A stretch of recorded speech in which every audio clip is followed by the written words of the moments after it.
अस्सलाम वालेकुम, मैं हूं अलीना फारूक शेख और मुल्की सियासी सूरत हाल की सबसे पहले बात करेंगे क्योंकि 14 साल बाद शहबाज शरीफ साहब काफ लीग के चौधरी बरादरान के घर गए, उनसे मुलाकात की और एजेंडा वही था, अपोजिशन की हुकूमत मुखालिफ तहरीक अदम एतमाद पर उनका ताउन मांगना, उनकी हिमायत मांगना। अब इससे मुतालिक बहुत सी काया सराइयाँ हैं। कहा जा रहा है कि नून लीग ने उनको समझाने की कोशिश की, उनका ताउन मांगा।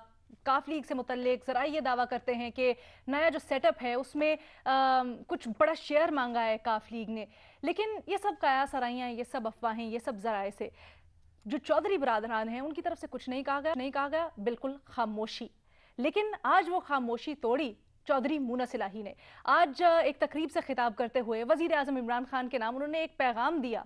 वो कहते हैं जी, बड़े वजीर आजम को मुखातिब करते हुए उन्होंने कहा जी, वजीर आजम पीटीआई वालों को तगड़े होकर कह दें, पीटीआई वालों को तगड़े होकर कह दें कि घबराना नहीं है।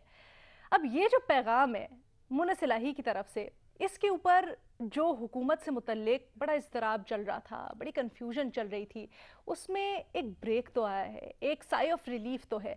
लेकिन सवाल फिर यही होता है कि जो हलचल मची हुई है, क्या पसे पर्दा भी सब कुछ उतना ही अच्छा है जितना आज मुनस इलाही साहब ने वजीर आजम को कॉन्फिडेंटली पैगाम दिया, या फिर पसे पर्दा कुछ और चल रहा है?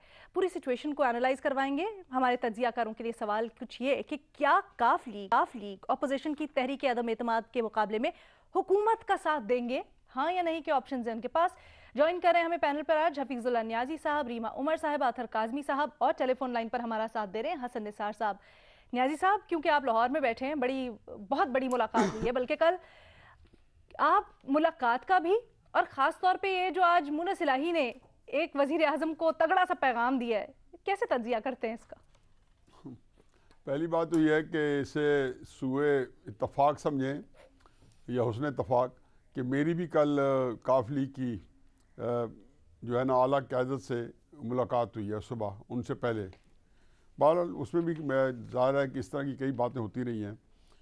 पहली बात तो यह है कि मुनस इलाही साहब और तारिक बशीर चीमा साहब, जो उनके दो बड़े अहम लीडर हैं, चौधरी शुजात साहब और परवेज़ इलाही साहब के बाद, ये दोनों पहले से बता दिया गया था इनको कि ये मुलाकात में शामिल नहीं होंगे।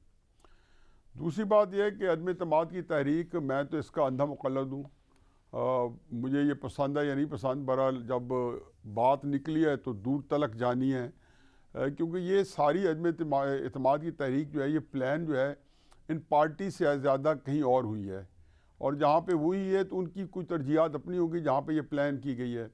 दूसरा, ये रिवर्स इंजीनियरिंग में हुई है, यानी कि पहले तय किया गया है कि नवंबर या दिसंबर के अंदर ये इमरान खान साहब को नहीं होना चाहिए इक़्तिदार में, और उसके बाद रिवर्स इंजीनियरिंग में किया है। तो उसके लिए है कि अगर वो फरवरी या मार्च में अगर उनकी इमरान खान साहब की गुल्लू खलासी हो जाए उनकी इक़्तिदार से, या उनका मक्कू ठप्पा जाए, तो वो जो रिवर्स जो इंजीनियरिंग हुई है कि नवंबर दिसंबर में इमरान खान साहब की हुकूमत मौजूद ना हो, तो वो उसके साथ कंपैटिबल है। अब यह है कि अगर इमरान खान साहब की हुकूमत मफरूज़ा ले लें कि फरवरी मार्च में लास्ट कर जाती है और अप्रैल में पहुँच जाती है, तो फिर मेरा ख्याल है कि अगर चाहें भी तो इमरान खान साहब की हुकूमत को हटाना बड़ा मुश्किल होगा। पहली बात तो ये देख लें।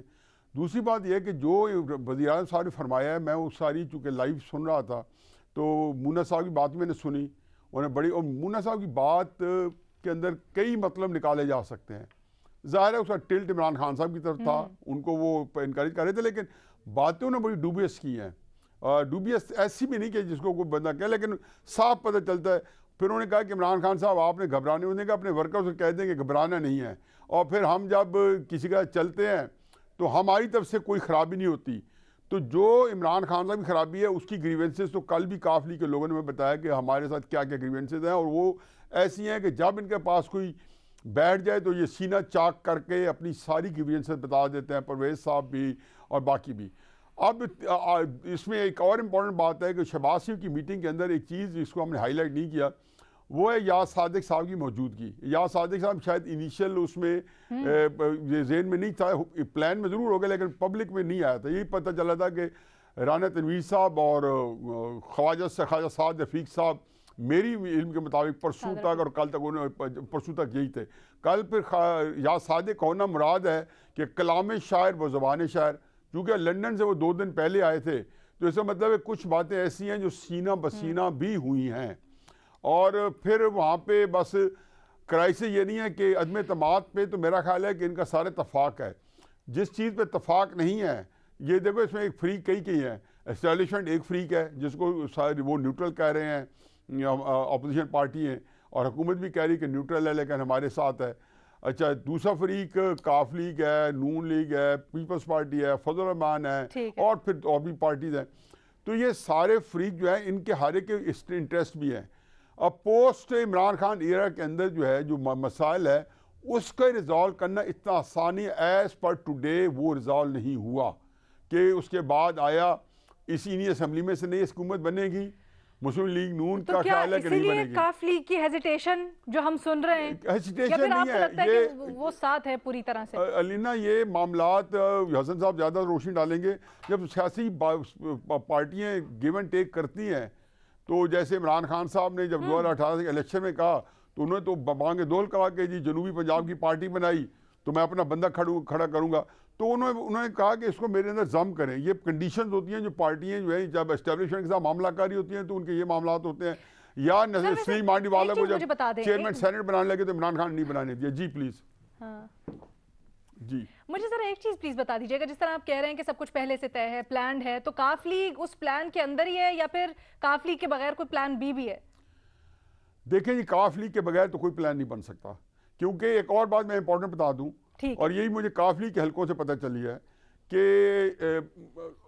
ये इस बात पे एक और भी इत्तफाक हुआ है कि जहांगीर तरीन की पार्टी को और पंजाब के अंदर जो उनका हम ख्याल का जो आज़ाद ग्रुप है जिसका आज रात डिनर हो रहा है और कल पूरी टीवी में उसकी ब्रेकिंग न्यूज़ थी, और जब मैंने कहा था जी कुछ लोग मेरे पास से उठ के गए हैं, ये 6, 9, 8 जितने भी हैं, तो वो बंदे जो हैं वो शबाशी से इन टच हैं। तो यही वो इनमें से अक्सर वही है कि जो 14-15 का ग्रुप हम ख्याल का है। तो काफ लीग ने बताया कि नून लीग और ये सारी पार्टी मुतफिक हैं, और ये भी शायद किसी के कहने पे मुतफिक हैं कि जी आप लोगों ने पीटीआई का बंदा इस्तेमाल नहीं करना, क्योंकि टेक्निकली आप उससे वोट ऑन कॉन्फिडेंस के लिए इस्तेमाल तो कर सकते हैं लेकिन उनको डी सीट हो सकते हैं। उन्होंने कहा गंदा नहीं रखना। उनके पास 23 बंदे हैं, तो 23 बंदे में हर पार्टी का वोट होना चाहिए। सारी इंपॉर्टेंट है, काफ लीग भी इंपॉर्टेंट है और बाकी भी पार्टी इंपॉर्टेंट है। तो जो छोटी पार्टी मुलाकात हुई है न्याजी साहब की, कल मुलाकात हुई है चौधरी बिरादरान से, उन्होंने तो हाँ कर दी है। मैंने कहा काफ लीग की आला क़यादत से आप मेरी बात को उतना ही रखें जितना मैंने कहा। अच्छा, काफ लीग की आला क़यादत, चले माजरत मैंने मिस इंटरप्रेट किया, मैंने मिसअंडरस्टैंड किया जी। हसन साहब, आला क़यादत से मुलाकात हुई है हसन निसार साहब की और वो कहते हैं जी हाँ कर दी है। देखें, फिजुल्लाह नियाज़ी साहब सिर्फ आला क़यादतों से मिलते हैं, हमारे करीब से गुजर जाते हैं, इसलिए वो कहने की इनको जरूरत नहीं है। जिससे भी मिले होंगे वो आला क़यादत ही होगी। अच्छा, अब रह गया आपका सवाल, तो इसका मेरे नज़दीक जवाब बहुत सादा है, और इसके पीछे, मेरे जवाब के पीछे एक ख़ानदान की तारीख भी है जिसकी ज़ाहिर तफसील में मैं नहीं जा सकता। देखें, अगर मूनस इलाही ने वज़ीर आज़म को साथ निभाने की वाकई यकीन दहानी कराई है तो मुझे यकीन है ऐसा ही होगा, क्योंकि मूनस इलाही इस ख़ानदान का प्राइड भी है और मुस्तकबिल भी। अगली और असली बात यह है कि ये लोग कभी किसी को लेट डाउन नहीं करते। ये तंग आमद बजंग आमद, अगर आपने मुहावरा समझना हो तो इस खानदान को देखो, ये उसकी बेहतरीन मिसाल है। अगर आप चौधरी शुजात की किताब पढ़ लें जो उन्होंने लिखी थी, मेरा ख्याल को 5-4 साल पहले, 6 साल पहले, मुझे टाइम याद नहीं है, 2-3 साल, हाँ वो 2-3 साल। अच्छा, रिसेंटली लिखी? हाँ नहीं, रिसेंटली तो नहीं है, इतना रिसेंट भी नहीं है वो, लेकिन चंद साल हो गए। बहरहाल दैट्स नॉट इम्पोर्टेंट। अच्छा सुने, उसमें जो सूरत हाल उन्होंने लिखी है जिसको किसी ने कॉन्ट्रडिक्ट करने की हिम्मत नहीं की, वो हैरत होता है कि कोई खानदान पॉलिटिक्स में हो, जाट भी हो, और अजीबो गरीब रवैया, इतनी टॉलरेंस, इतनी स्पेस दी उन्होंने ये शरीफों को। इनके वालिद ने भी इनको लेट डाउन किया, इनके साथ झूठ बोलते रहे। मैं किताब की बात कर रहा हूं। इन लोगों ने फिर सही मानों में जब तक ना ये नक्को नक नहीं आ गया ना, जो पंजाबी में कहते हैं, बेतहाशा, जब तक ये जिच नहीं हो गए, तंग नहीं हो गए, वो इन्होंने तो उन जैसे लोगों को नहीं छोड़ा। तो बाकी शिकवे शिकायत जो ये फिजुल्लाह कह रहे थे, ये 100% ठीक कह रहे हैं। ये मैं भी जानता हूं, चुके मतलब ये मैं को खुदा न खासा मैं इनकी बात की कोई तस्दीक करने की कोशिश नहीं कर रहा, ये मैं भी जाती तौर पे जानता हूं। लेकिन याद रखना, पंजाबी का एक मुहावरा है कि जिथे भांडे पै रहे हो कोल कोल ते वो खड़क देने, घरों में भी होता है, ये सारा कुछ चलता रहता है। तो ये तो पॉलिटिक्स है भाई, इक्तदार का खेल है, शिकायत। और फिर इमरान जैसा बंदा जिसको इस सोसाइटी के चंद बेसिक नॉर्म्स की समझ ही नहीं है। जो मैं ये बात करता हूं कि अगर कोई आदमी कहे कि इमरान खान मेरा दोस्त है, या वो खुद बेवकूफ है या वो लोगों को बेवकूफ बना रहा है, तो वो एक और तरह की वैल्यूज का आदमी है, ये और तरह के लोग हैं, ये इतनी जल्दी छोड़ने वाले नहीं। और खास तौर पे आसपास पड़े हो तो शोर तो होता है, कोई बात नहीं है, इस तरह की चीजें होती हैं सेटअप्स में, ये होता रहेगा। लेकिन इसका मतलब ये नहीं है कि काफ लीग हुकूमत का साथ आई डोंट थिंक कि वो मुनस को, अपने बेटे को, अपने प्राइड ऑफ द फैमिली को लेट डाउन करेंगे वो। इतना बड़ा मुनस ने हमें ये बात कर दी होगी। दो राय है ये मेरे पास, he is highly educated, very responsible. दो राय है ये मेरे पास, एक छोटी सी, बिल्कुल बिल्कुल इस राय को आगे लेके चलते हैं। एक छोटी सी मैंने ब्रेक लेनी है, उसके बाद अतर और रीमा क्या सोचती हैं जानिए एक ब्रेक के बाद।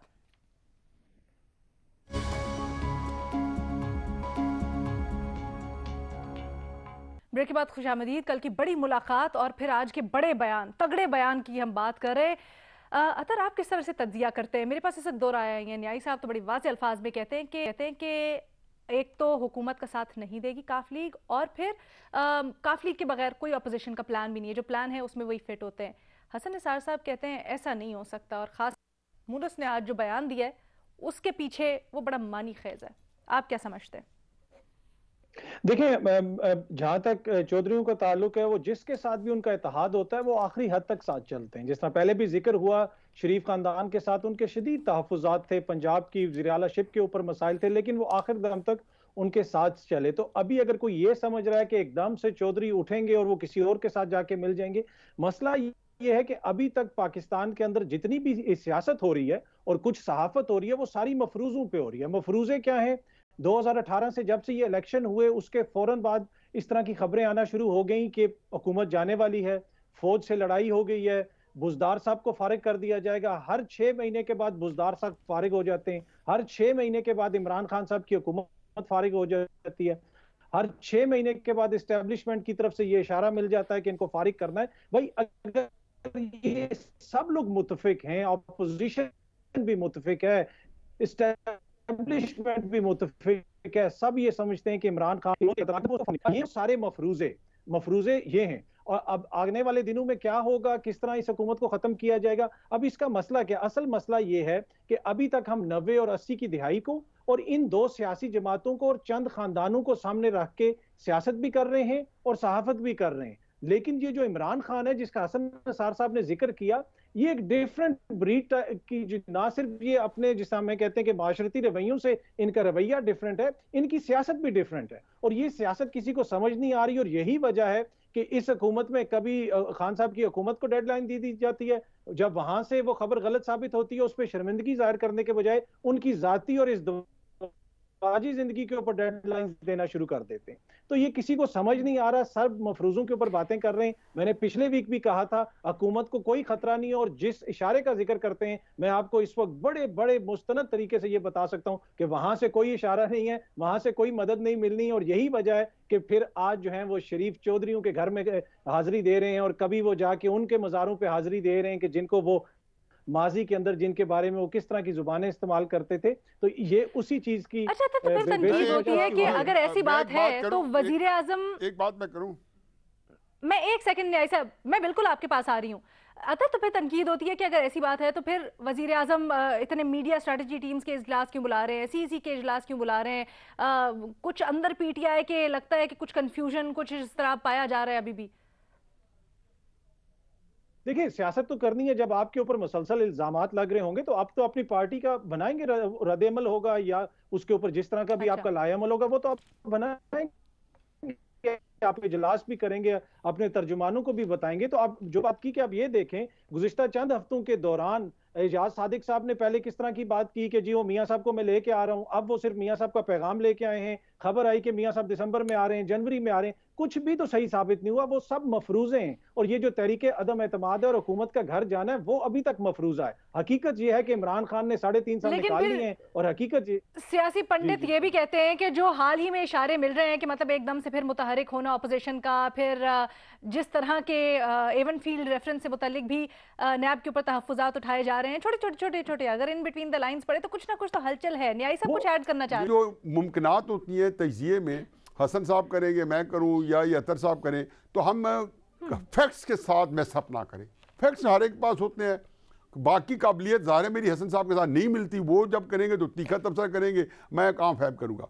दूसरा बात यह है कि इमरान खान साहब पिछले साल चौधरी शुजा साहब के पास पहुंच गए थे सेहतमंद की हाल पूछने के लिए। जितनी बात उन्होंने आज की हैं, ये सारी बातें इमरान खान साहब आजकल दिल जमई से कर रहे हैं, पुराने लोगों को बुला रहे हैं, कॉल्स कर रहे हैं। मुझे तो पता है ना, तहरीक इंसाफ मुझसे ज़्यादा कौन जानता है। अगर कोई बंदा ये कहे कि मैं तहरीक इंसाफ है इमरान खान साहब के बारे में बात करना चाहूँ फिजुल्लाह नाजी के साथ, भले से ठीक है, मेरा इस वक्त स्टैंड कहीं और खड़ा है, वो ठीक है, उसके अंदर एक वॉइस होगा, लेकिन फैक्ट्स तो मेरे पास ज़्यादा है। तो वो सब के सब कॉन्टैक्ट करें, हसन साहब के पास ही पहुंचेंगे, हर एक के पास पहुंचेंगे इमरान खान साहब। और ये बात उन्होंने दोहराई है किसके बारे में, अपोजिशन के बारे में। यानी कि चौधरी शुजा साहब जर्मनी में जिंदगी और मौत की कशमकश में 2018 को गुजारा, 2019 गुजारा, पाकिस्तान से बाहर, और रोज़ाना अजीबो खबरें आती थी। अल्लाह ने उनको वहाँ पे सेहतमंद किया। उस वक्त भी नवाज शरीफ साहब ने उनको फोन किया, उसके सब बाद एक मेरी बात अपने सियासी फ्यूचर को एम्बैरस थोड़ी करवाएंगे। मैं वही उधर आ रहा हूँ। दूसरी, मैंने पहले कहता है कि मुनस सलाई ने बड़ी कैलकुलेटेड बात की है। और तीसरी बात यह है कि जी जब चौधरी साहब जर्मनी में पड़े रहे और इमरान खान साहब नहीं पूछा, नवाज शरीफ ने पूछा उनको, तब भी फूल भिजवाए, गुलदस्ते भिजवाए, जर्मनी में भी और पाकिस्तान में भी। इसलिए इमरान को ये बात नहीं करनी चाहिए। लेकिन जो असल चीज़ है कि इस वक्त जो है, जो मुनस सलाई साहब ने कहा है, तो मुनस सलाई साहब ने एक बात की है जिसके दोनों तरह मतलब निकलते हैं। फिर नफरत जो है चौधरी साहबान के खिलाफ पब्लिकली भी गालियां दी इमरान खान ने। जो किताब में लिखा है उसके अंदर तो ये है कि ये हमारी टेंशन नहीं और ये, लेकिन ये जो गालियां दी हैं जो कि चौधरी साहब नहीं लिख सकते थे कि इमरान खान साहब के इक़्तिदार में कोलिशन पार्टी के चीज़ें मौजूद थे, तो ज़ाहिर रवादारी में अवॉइड किया। लेकिन कौन नहीं जानता कि खुले में भी और छुपे में भी इमरान खान साहब ने, ये तो अक्सर सच बात है कि इस तरह की मैं तो इनकी शक्ल ना देखूं, इस टाइप के बयान थे नहीं। डाकू पंजाब का सबसे बड़ा डाकू। जवाब देना चाहेंगे ताकि मैं रीमा को शामिल गुफ्तगू करूं। मैं इसको मिलना नहीं चाहता हूं। देखिए ये मुझे इमरान खान साहब ने कहा था कि मैं शुजा साहब को मिलना नहीं चाहता हूं, कैसे मैं खुरब आदमी को मिलूं? सर जवाब सुन ले। नहीं देखिए, जहां तक न्याजी साहब की तर्जीह का जवाब सुन ले सर का, जहां तक न्याजी साहब की तर्जीह का ताल्लुक है, मैं बिल्कुल उनसे एग्री करता हूं, उनका हक है। वो उनकी तर्जीह की मैं जिक्र नहीं कर रहा, मैं बात कर रहा हूं उन खबरों की जो खबरें हम सुन रहे हैं। ये वो खबरें जो हमारी सुर्खियां बनती हैं, हमारे चैनल्स पे चलती हैं, हमारे मीडिया में आती हैं, जिसमें बार बार डेडलाइंस दी जाती हैं कि अब ये चीज फाइनल होगी। तो तज्जिया तो हम सब कुछ कर सकते हैं, और इसमें बिल्कुल हक बजाने पे कोई भी शख्स ये तज्जिया करने की सियासी हुकूमत है और उसका किसी टाइम भी खात्मा हो सकता है। अलीना, इनकी मैं तारीख सारी दुरुस्त करते हैं। अभी इन्होंने फरमाया है, इनको पता नहीं है कि 86 के अंदर चौधरी परवेज इलाही साहब ने एक अदम एतमाद की तहरीक चली थी। हसन साहब आपको उसमें थोड़ा सा इशारा डालेंगे, जिसमें जनरल जौला कूद पड़े तो उन्होंने कहा था कि नवाज शरीफ का किला बहुत मजबूत है। मखदूम ज़ादा हसन महमूद साहब और मखदूम हसन महमूद साहब और जो भावल रहीम खान के, और इधर जो है परवेज इलाही साहब, इन्होंने तहरीक एतमाद आई थी। ये भी ठीक है कि उन्होंने गुजरात जब पहुंचे थे नवाज शरीफ साहब, तो उन्होंने गाड़ी उनके कंधों पे उठाई थी। अच्छा। तो एक ग्रीवेंस ग्रजेस होते हैं सियासी पार्टी में, इंटरसाइन फ्यूड जो है, इंटरनल स्ट्राइक जो है, ये हिस्सा होती है पार्टियों के अंदर, वो होती रही है। लेकिन जब जमातें मिलती हैं तो यही इमरान खान नवाज शरीफ के साथ शीरो शक्कर थे, यकजान दो कालिब थे। 2008 में इकट्ठे नहीं बैठे थे, लंदन में इकट्ठे बैठे थे, पाकिस्तान में आके इकट्ठे थे, इलेक्शन में इकट्ठे नहीं बॉयकॉट किया था। और आप लोग इनके हक में बयान नहीं देते नवाज शरीफ साहब के, वो क्या नवाज शरीफ साहब तो हुई थे। अलीना, मेरी इसमें सिर्फ अम्बल सबमिशन यही है कि इसमें जो है कि अभी तक मैं जो कह रहा था कि हमारी सियासत और सहाफत 80 और 90 की दहाई के तनाजुर में हम लोग कर रहे हैं, बात बहुत आगे निकल चुकी है। नहीं, तनाजुर आप जब आप एक काम 1953 वाला कर रहे हैं, ख्वाजा नाज़मुद्दीन को निकाला था, तो सियासत में आप उस जो है 2050 वाली करूंगा। आपके वेरिएबल्स चेंज नहीं हुए। ये पुराने ये आपको पुराने दौर में ही ले जाती है, वही पुरानी सियासत हो रही है, या फिर इमरान खान ने आके सियासत को बदला है, सियासत चेंज की है, और अब जो हम अंदाजे लगा रहे हैं वो सब कुछ आगे नहीं चलेंगे? जी शुक्रिया रीना। मेरे पास तो कोई इन्फॉर्मेशन नहीं होती, ना ही मैं इन पार्टीज को पर्सनली जानती हूँ, तो खबरें तो कोई नहीं है, लेकिन मुझे कुछ चीजें हैं जो एज एन आउटसाइडर नजर आ रही हैं, उस पर मैं बात कर सकती हूँ। 5 पॉइंट्स हैं छोटे छोटे। पहला ये कि मुझे बहुत हैरत होती है, हंसी आती है कि वो लोग जो सबसे स्टॉन्च क्रिटिक्स है ना मौरूसी सियासत के, जब वो काफ लीग की बात आती है, चौधरी शुजात, परवेज इलाही, मोनस, इस खानदान की आती है, तब उनका जो दिल है वो बहुत नर्म हो जाता है और वो बहुत मुख्तलिफ अंदाज से उनकी बात करते हैं। तो मुझे तो नहीं ये समझ आती कि अगर मौरूसी सियासत गलत है तो वो हर खानदान के लिए गलत है, लेकिन हम उसमें भी डिस्क्रिमिनेशन करते हैं। दूसरी चीज ये जो अथर साहब बात कर रहे थे, पॉलिटिकल अनसर्टेनिटी के हर वक्त मफरूजा कि हुकूमत गिर रही है, वो तो हमने पीपल्स पार्टी के टाइम पे भी देखा, नून लीग के टाइम पे भी देखा, और गिर भी गई कि हर साल यही बात कि अब हुकूमत गिर रही है। तो ये पहली बार तो नहीं है, बट ये ट्रेजेडी है पाकिस्तान की, क्योंकि प्लान्स कहीं और बनते हैं, एग्जीक्यूट कोई और करता है, तो हम इस अनसर्टेनिटी में ही रहते हैं कि कौन सी हुकूमत जो है वो कब गिर रही है। तो ये मेरे लिए पहली बार तो नहीं है कि ऐसा हो रहा है। तीसरी बात, एज ऑफ नाउ 14 फरवरी 2022 मुझे नहीं लगता कि काफ लीग जो है वो पीटीआई का साथ छोड़ेगी, लेकिन पाकिस्तानी पॉलिटिक्स, खास तौर के इस तरह के जो पीरियड्स होते हैं जब बहुत सी मीटिंग्स हो रही होती हैं, प्लान्स बन रहे होते हैं, आप एक दिन आगे भी क्या होगा प्रिडिक्ट नहीं कर सकते। तो हो सकता है कि कल सिचुएशन, लेकिन एज ऑफ नाउ मुझे मोनस इलाही को as a spokesperson of his party ना समझें, और मुझे तो उनकी बात बहुत क्लियरली ये लगी, एक वजीर आजम को उन्होंने कॉन्फिडेंस दिया कि अभी क्यू लीग का कोई प्लान नहीं है उनका साथ छोड़ने का। और मुझे क्योंकि ये चौथी बात थी, और पांचवी बात ये कि काफ लीग जो है वो बहुत ही कंफर्टेबल पोजीशन में है, प्रिविलेज पोजीशन में है। उनकी मेरा 3 सीट्स है नेशनल असेंबली में, और बस 2 मिनिस्ट्रीज हैं। पंजाब में उनके पास 10 सीट्स हैं, और स्पीकर जो है उनकी पार्टी के हैं। तो इससे बेहतर डील क्या उन्हें मिल सकती है? मुझे तो नहीं समझ आता वो कैसी लगेगी। तो इवन ऑन दिस बेसिस मुझे नहीं समझ आती, अनलेस इन चीजों को देखते हुए आपको नहीं समझ आ रही। लेकिन न्याय साहब से पूछते हैं ना, कुछ बात हो रही है, जो प्लान्स की बात हो रही है, चीफ मिनिस्टरशिप की भी कुछ बात हो रही थी दरमियान में। रीमा ने टू द पॉइंट बात की, एग्जैक्टली यही बात कल मैंने हुई है, तो उन्होंने यही कहा, उन्होंने कहा जी हमें वो क्या दे सकते हैं नून लीग वाले, हमारे पास स्पीकरशिप है, ज़ाहिर है वो वाय कर रहे हैं कि उनको चीफ मिनिस्टर पंजाब बनाया जाए, तो इसमें आएंगे या जो सेटअप हो। क्योंकि देखें यहाँ पे एक कंट्रडिक्शन है, नून लीग की जो है सिर्फ वाहिद पार्टी चाहती है, या उस्ताद फजलुर रहमान, कि इधर से वोट ऑन नो कॉन्फिडेंस आए और उधर से असेंबलियाँ डिजॉल्व हो जाए, नए इलेक्शन हो। इसके ऊपर न पीपल्स पार्टी ऑन बोर्ड है, न काफ लीग ऑन बोर्ड है, और कोई भी छोटी पार्टी अपनी 1.5 साल की एमएनएशिप नहीं कुर्बान करना चाहती। और फिर बड़े स्पेसिफिकली और वो लाउड एंड क्लियर कहा है, जो रीमा ने बात की, एग्जैक्टली ये हॉर्सेस माउथ है कि हमारे पास नंबर 2 पोजीशन है स्पीकरशिप, 7 मिनिस्ट्रीज है 2-3, जिसमें राजा बशारत भी 12 उन्हीं के आदमी हैं, और 7 उन्होंने कहा जी कि इसके बाद हमें कौन दे सकते। तो वो ये वाय कर रहे हैं कि उनको चीफ मिनिस्टरशिप की अगर ऑफर दी नून लीग ने।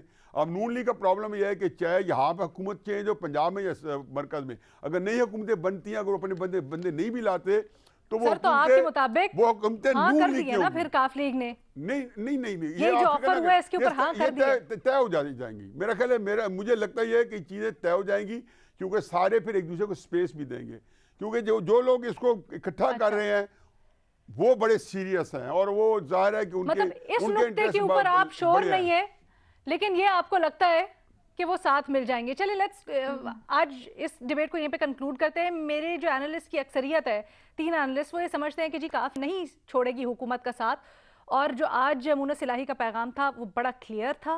रीमा कुछ दीगर सवालात भी उठाती हैं जो बड़े जेन्युइन सवालात हैं, लेकिन न्याजी साहब इसके ऊपर कहते हैं कि, और बड़े बावसूख ज़राए से वो कहते हैं कि जी काफ लीग साथ देगी, क्या निटिग्रिटीज़ हैं, क्या लेना है क्या देना है, उसके ऊपर मामला आगे चलेंगे, लेकिन जो प्लान बनाया गया न्याजी साहब के मुताबिक उसमें काफ लीग है, उसके बगैर कुछ नहीं हो सकता, और वो हुकूमत का साथ नहीं देगी।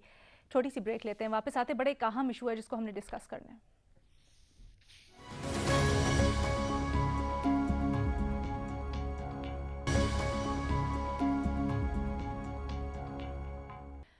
तौहीन मजहब का इल्ज़ाम लगा के किसी पर तशद्दुद करना, पुलिस जज खुद ही बन जाना, यहाँ तक कि किसी शख्स की जान ले लेना, ये वाक़यात नए नहीं हैं, इस तरह की कहानी नई नहीं है। इसके ऊपर बहुत सी अप्रोचेज़ हैं जिनके ऊपर गौर करने की ज़रूरत है। अपने एनालिस्ट से ये हम जानना चाहेंगे कि मुल्क में बर्दाश्त का ज़िम्मेदार है कौन।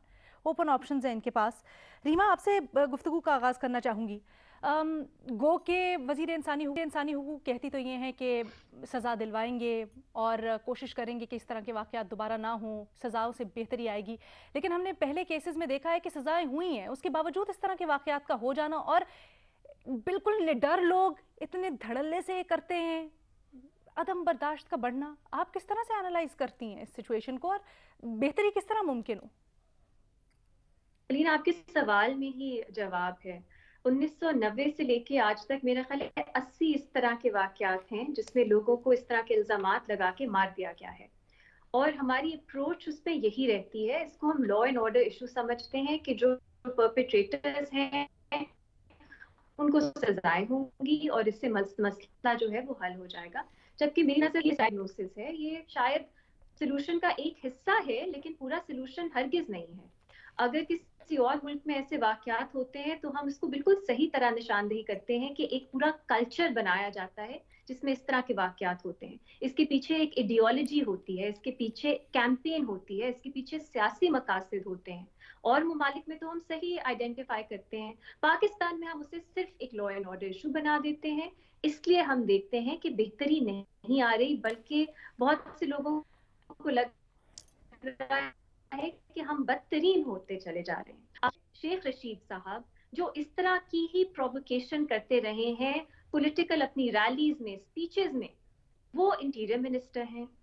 हाँ, आप देखिए बहुत से, मैं सिर्फ ये पीटीआई को नहीं कहूंगी, नून लीग में भी कहीं से कई लोग हैं जो इस तरह की बातें, इस तरह की हेट स्पीच, इस तरह का इंसाइटमेंट करते हैं। वो अहम ओहदों पे है, उनकी बात सुनी जाती है पार्टी में। ऐसा कभी नहीं हुआ कि किसी को निकाल दिया जाए अगर वो इस तरह हेट स्पीच करें। तो एक बर्दाश्त है, या शायद लोग, हमारी जो पॉलिटिकल पार्टीज है, मैं पीपल्स पार्टी इसमें शायद फर्क है, लेकिन जो बाकी दो मेजर पॉलिटिकल पार्टीज है वो इसको पॉलिटिकली अपॉर्चुनिस्टिकली इस्तेमाल करती हैं।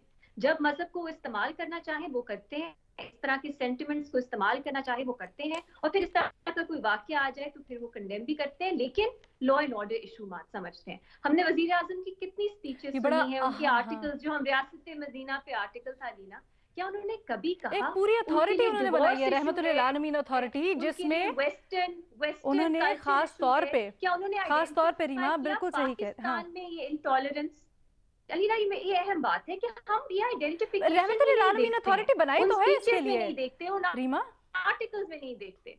अच्छा, ठीक है, ठीक है। लेकिन हसन निसार साहब की तरफ मैं यही पॉइंट लेके जाना चाहूंगी। हसन साहब, रीमा ने जो बात कही है वो बड़ी दुरुस्त बात है। चाहते ना चाहते हुए मजहबी जमातें हों, हमारे सियासी जमातें हों, कैरेक्टर्स, हम सब इसका हिस्सा रहे हैं। पहली बात तो ये है कि दहशतगर्दी और जो मामागिरी है, ठीक है, अपने तौर पे, अपने तई अपने आप को अल्टीमेट, ये आपकी इतनी लंबी फहरिस्त है कि आपका पूरा प्रोग्राम जो है ना वो खत्म हो जाएगा, उनकी फहरिस्त खत्म नहीं होती।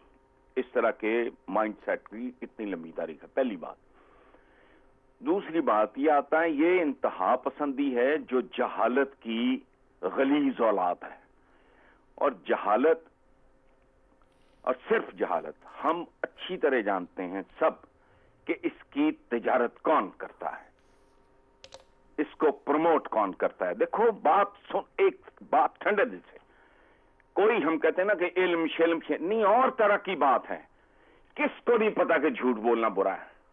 रिश्वत खाने वाला जहन्नुम में जाएगा और लेने वाला भी जहन्नुम में जाएगा, कौन नहीं जानता, चिंकी वाले से पूछ लो। इसके बावजूद ऐसा हर गंदा बंदा उसे जन्नत का शॉर्टकट समझता है, हालांकि ये जहन्नुम का शॉर्टकट है।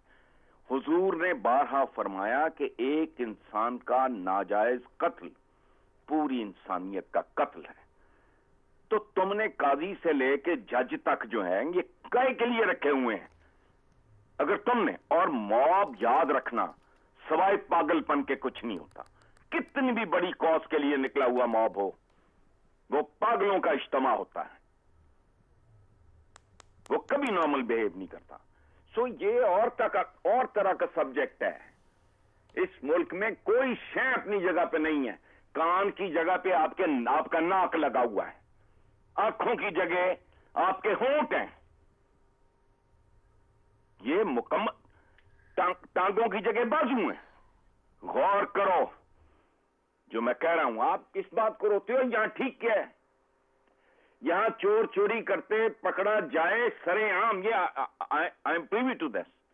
वो जी असि नहीं बच्चे पालने, कोई शर्म हया नहीं। किसी बाजार में जाके बाट चेक करो, जो 1 किलो का बाट है सवाल ही नहीं पैदा होता, वो 10, 15, 20 किलोग्राम कम होगा। It has turned into a society of thieves, cheating, shortcut. तो ये उसका एक चेहरा है, ये कई चेहरों वाला एक अजदहा है। इसके बहुत से फन हैं, इस पे हम तड़प उठते हैं, क्या फायदा है इसका?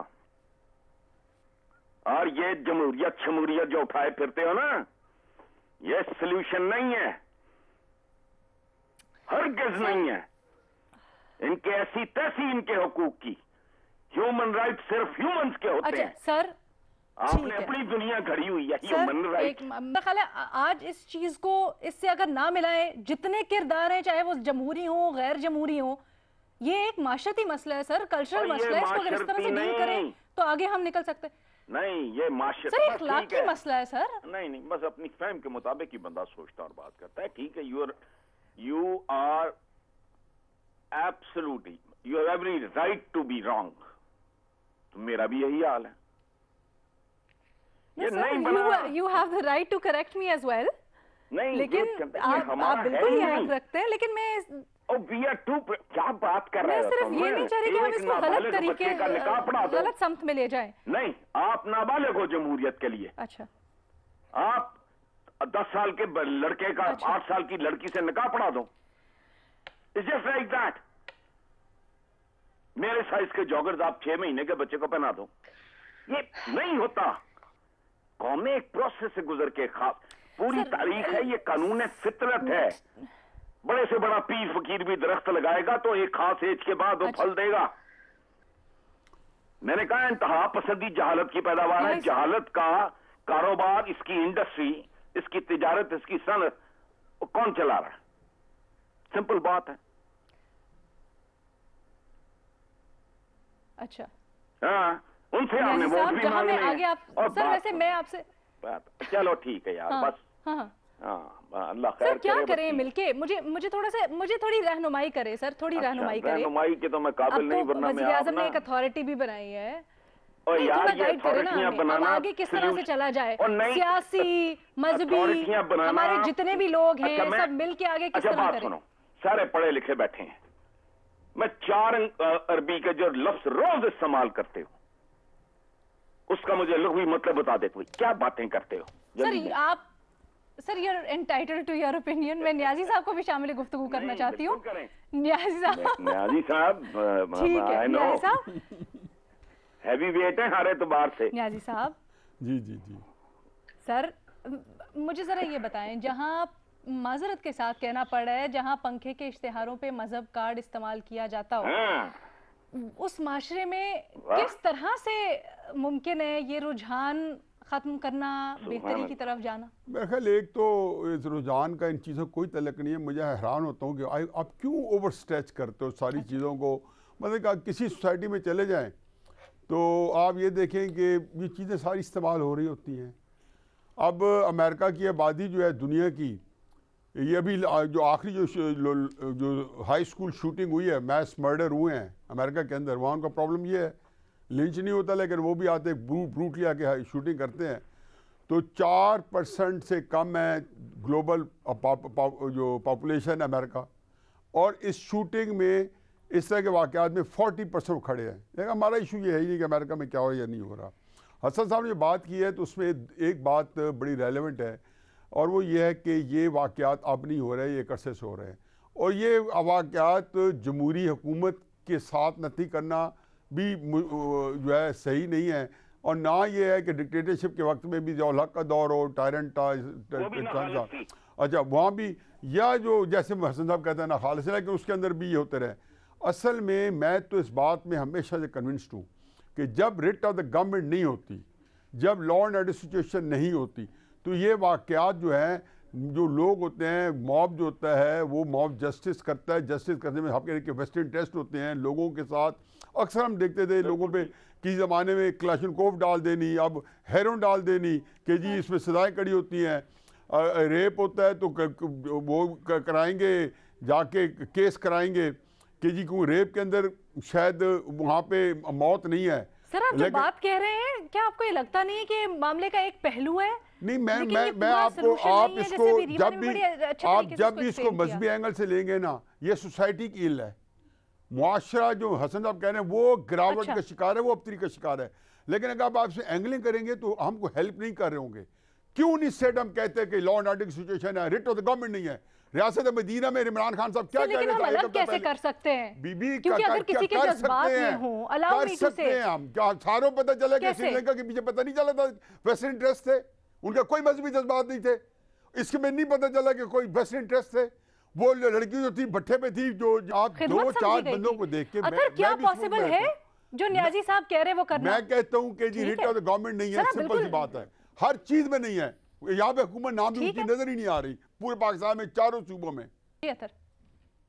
देखिए इसमें ये काफी कॉम्प्लेक्स इशू है। हमारा मसला ये है कि और हम 22वीं या 23वीं सदी के हल चाहते हैं उन मसाइल के लिए। हमारी हालत ये है कि जो हमारी पार्लियामेंट है उसके अंदर बच्चों के तहफ़्फ़ुज़ के लिए एक बिल आया कि यंग बच्चियों की, नौमर लड़कियों की शादी रोकें। तो वहां पे पार्लियामेंट के अंदर जो तकरीरें हुई, तो ये उसी कौम के नुमाइंदे हैं जिनके नुमाइंदों की ये शक्ल है, उनके वोटर्स की शक्ल कल हमें मियां चन्नू और खानेवाल में नजर आई। तो हमें मानना पड़ेगा कि हमारे मुआशरे के अंदर कहीं ना कहीं कोई ना कोई मसला जरूर है। दूसरी बात यह है कि जो कानून की अमलदारी की बात की न्याजी साहब ने, वो बड़ा उन्होंने अहम पॉइंट की तरफ इशारा किया। इतनी इंतहा पसंदी या इससे ज्यादा इंतहा पसंदी हमारे बहुत सारे बरादर इस्लामी ममालिक में भी है, लेकिन वहां पे किसी की जुर्रत नहीं है कि वो रियासत के आगे खड़ा हो। रियासत उसको आगे खड़े नहीं होने देती। हमारे यहाँ ये है कि जब कोई इस तरह का वाकया हो जाता है, पहले रियासत भी सोशल मीडिया के ऊपर मूड चेक करती है कि अवाम का मूड क्या है, उसके बाद फिर वो आके रियासत अपना रद्द-ए-अमल दिखाती है कि क्या करना है। हालत हमारे यहाँ कानून की अमलदारी की ये है कि इस्लामाबाद हाई कोर्ट के ऊपर वकला जाके हमला कर देते हैं। उनमें से कितने वकला को सजाएं हुई मुझे बता दें आप।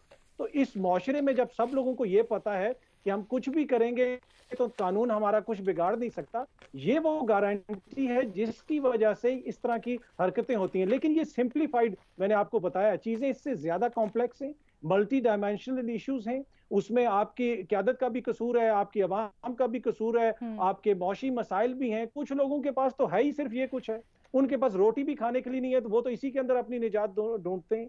तो बहुत सारे हमारे मसाइल हैं, लेकिन जितने भी लोगों ने इसके ऊपर बात की, सब ने मेरे ख्याल में बजा और मुनासिब अपनी इनपुट दी है। इसको देखना पड़ेगा, इसका कोई ना कोई हल निकालना पड़ेगा। लेकिन 22वीं या 24वीं सदी का हल नहीं निकलेगा, मैं आपको बता रहा हूँ। मसला अगर 10वीं सदी का है तो जरा पीछे जाके हल निकालना पड़ेगा। ठीक है जी, इजाजत दीजिए, अल्लाह हाफिज।